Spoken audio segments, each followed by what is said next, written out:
Yo, welcome back to Quantum Quest. Today, we're diving headfirst into the mysterious, shady, and totally unhinged depths of the dark web.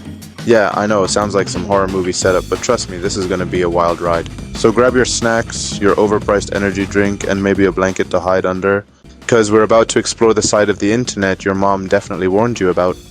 Alright, first things first, no way in hell am I using my real email for this. So I'm using a temporary email. You can get one from a ton of sites, just Google it. It's basically like a burner phone but for emails. Essential for any questionable internet adventure. Next up, I'm using DeepSeek, which is basically an AI search engine specifically for shady stuff. Because obviously, when you're trying to find the most cursed corners of the web, you should probably use an equally sketchy AI to help you out. Smart, right? But guess what? It kept failing every time I asked how to get into the dark web. Turns out my VPN was on, and DeepSeek was like, nah bro, I need your IP. Kinda sus, but joke's on them. I'm not using my personal laptop. So I turned off my VPN and boom! Instant access to all the secrets I definitely should not be looking at. Alright, time to fire up the Tor browser, aka the only way you can actually access .onion sites. First stop, Darkfail, basically the Google of the dark web. It's got a bunch of links to different sites, so I just copied and pasted them like an absolute menace to see what I'd find. The first site I landed on was Dread, which is basically Reddit but make it illegal.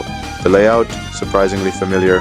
The content, a mix of normal tech discussions and questionable topics that definitely should not be on the internet. People were asking things like, which VPN should I use? Dude, if you're on the dark web and still asking this, you are not ready. Others were discussing Bitcoin transactions, anonymous marketplaces, and even some conspiracy theories. I was expecting something straight out of a hacker movie. Secret codes, anonymous figures dropping intel, but instead, it was mostly just a bunch of people being paranoid about getting scammed, rightfully so. Honestly, not as spooky as I thought. On to my second website, which turned out to be a CAPTCHA page. Yep, I was hyped to see something crazy, but instead I got hit with basic math problems.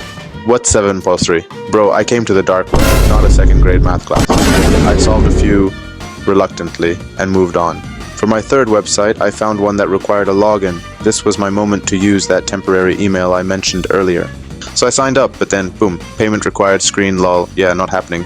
Just for fun, I tried entering a fake bank account number to see if they'd let me in. Spoiler alert, they did not. These scammers are getting smarter, I swear. The fourth website was a crypto mixer.